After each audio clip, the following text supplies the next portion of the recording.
Hello everyone, my name is JJ, and today we are going to talk about young world leaders. So the youngest guy ever elected to be Prime Minister of Canada was Joe Clark, who was 39. And back in the day, there were all these jokes about how preposterously young Joe Clark was, and how silly it was for a man of his age to think he could run the country. Cartoonists of the time would always draw him with mittens, or a skateboard, or in a sailor suit, you know, stuff like that. Well, it all seems pretty dumb now, given that since Joe Clark's reign of terror, June of 1979 to March of 1980, there have been a ton of world leaders a lot younger than him. Let's look at a few in order from oldest to youngest. To begin with, a surprisingly large amount of the current rulers of Europe were elected at relatively young ages. President Macron of France was elected when he was 39, and the current leaders of Belgium and Ireland both came to power when they were 38. But during the 1990s, there was a European leader who came to power who was younger than all of them, Esko Aho, who became Prime Minister of Finland when he was only 35. They called him the Kennedy of the Canis,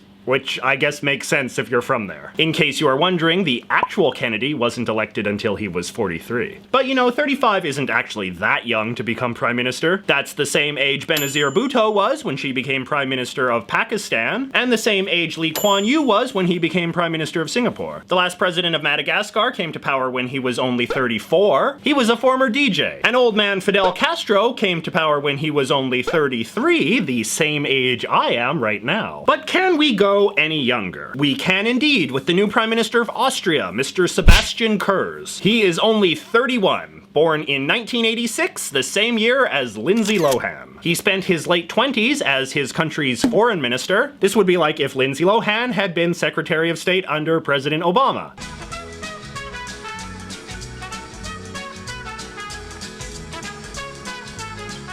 But can we go any younger than that? We can if we go to Libya, where everyone's favorite lunatic Muammar Gaddafi staged a coup in 1969 and made himself supreme dictator for life at age 27. All things considered, that's probably a pretty good age to become dictator for life. I can think of a lot of millennials who would have liked to have their career sorted out at that age. He was quite good looking when he was young, don't you think? Didn't age well though. In nearby Sierra Leone, we have an even greater youth success story. In 1992, that country had a military coup which brought to power Valentine Strasser at age 26. He was then betrayed and overthrown by one of his army buddies who happened to be 2 years younger than him. After being deposed, President Strasser just sort of bummed around for a while. He went to college, but then dropped out, and then moved back in with his mother. This is all true. But can we go even younger still? From 1957 to 1971, the nation of Haiti was ruled by this monstrous man called Papa Doc Duvalier. Before he died in office, he arranged things so that his son would take over and become president, who they called Baby Doc Duvalier. And then when he did die, Baby Doc was sworn in, and he became president at only 19 years old. He was so young and unqualified and stupid that he was basically led around by all of his father's old people, which just made him a quite monstrous dictator in his own right. But can we go even younger than that? In 1943, Simon II became king of Bulgaria when he was only 6 years old, which I'm sure reminds you of something else. Simon led his country through the final years of the Second World War before being overthrown by the Soviets. But then, many years later, in 2001, when he was safely grown up, he was actually elected back to power for a brief period. I wonder if during the election his opponents used the whole getting overthrown as a child thing against him. His own personal ice town. In 1952, King Farouk of Egypt agreed to resign. He was another monstrous tyrant who was particularly famous for being a kleptomaniac who would steal things from everyone, even Winston Churchill, and dead bodies at funerals. Anyway, so he resigned to save the monarchy, and his kid became king. But his kid was only 7 months old. I love this opening line from a 1952 article in Time magazine. His Majesty King Fahd II of Egypt and the Sudan sucked his thumb and wiggled contently. And in addition to sucking his thumb, Fahd II also sucked at his job and was overthrown by a military coup. So you see, you cannot believe all of the Hollywood propaganda. Babies actually make quite terrible bosses of things. And yes, believe it or not, it is possible for us to go even younger still. In 1885, the King of Spain died died while his wife was pregnant. So she served as queen for a few months until her son, Alfonso XIII, was born,